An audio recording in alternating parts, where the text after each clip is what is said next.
Estás escuchando Pasos de Conciencia. Un espacio para observar la realidad de frente y avanzar con propósito en medio del ruido diario. Te damos la bienvenida a este audiolibro, Pensamiento Sopaipilla de Metafísica, tomo 1. Estructura de la experiencia. Escrito por Juan Anda. Comenzaremos con el capítulo, Umbral. La lógica de la demolición. Cita de Carl Gustav Jung, no hay toma de conciencia sin dolor. La pregunta inicial deja de ser emocional para ser estructural. ¿Por qué he experimentado todo esto? Cuando una estructura colapsa, la lectura habitual es moral, fracaso, castigo, error, mala decisión. Pero en ingeniería, el análisis de un colapso descarta la culpa para centrarse estrictamente en la carga y el diseño. Toda identidad es una construcción. Hablo de una construcción en un sentido estrictamente técnico, alejándome de cualquier metáfora poética. Se edifica con expectativas heredadas, validación externa, narrativas culturales y decisiones tomadas bajo presión. Esa construcción puede funcionar durante años. Puede incluso ser eficiente. El problema se mantiene oculto mientras la carga coincide con la capacidad del diseño.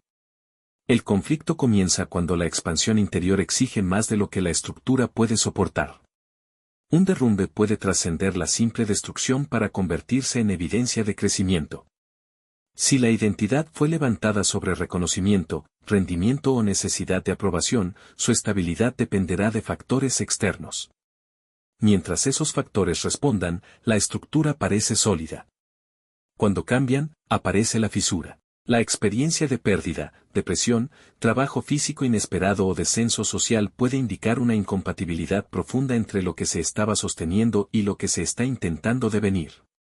En construcción, cuando se proyecta un edificio de mayor altura, la casa anterior debe caer.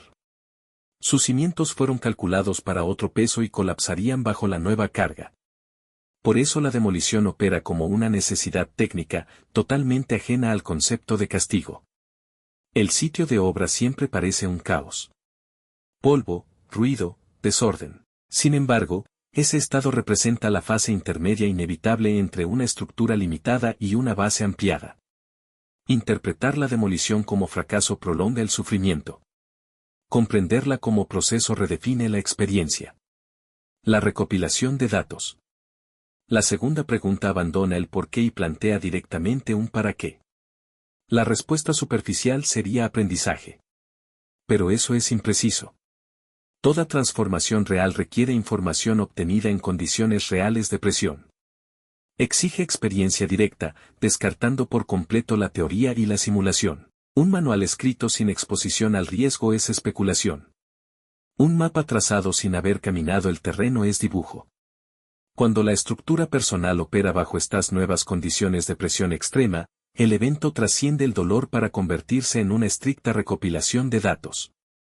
Datos sobre límites, datos sobre reacciones automáticas, datos sobre dependencia emocional, datos sobre la diferencia entre necesidad real y apego psicológico. La experiencia directa elimina romanticismos. Si alguien habla de desapego sin haber perdido nada significativo, su discurso es conceptual. Si alguien habla de resiliencia sin haber enfrentado fricción real, su discurso es aspiracional. La autoridad interna nace al atravesar procesos sin anestesia narrativa, muy lejos de las simples ideas brillantes. El descenso obliga a observar sin distracciones quién eres cuando las condiciones favorables desaparecen. Ese registro es invaluable. Su valor radica en eliminar la ilusión, descartando por completo cualquier glorificación del dolor. La ley de la fricción. La tercera pregunta cuestiona la libertad. ¿Por qué no puedo omitir esta etapa? En términos físicos, el movimiento requiere fricción. Sin resistencia, no hay tracción. Sin tracción, el desplazamiento es imposible. En términos psicológicos y existenciales, la mecánica es idéntica.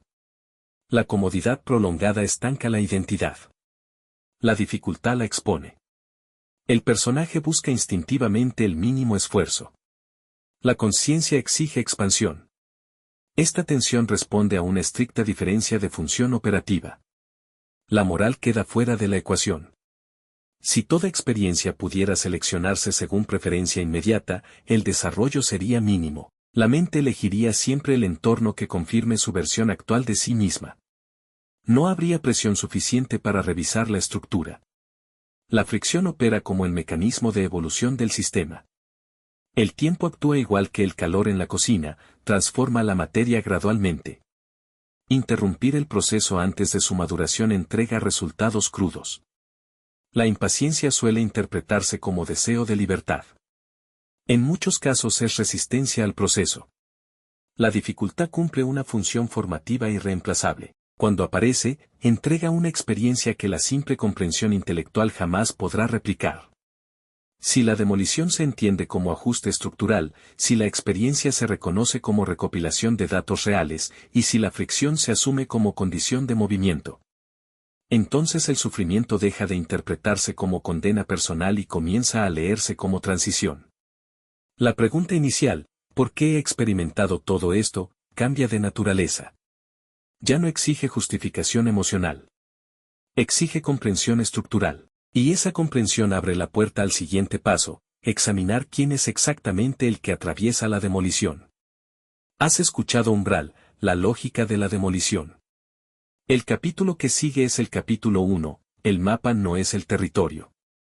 Si quieres leer el libro completo, lo encuentras en el link de la descripción. También puedes acceder al pack completo con los 5 libros de El Camino del Buscador.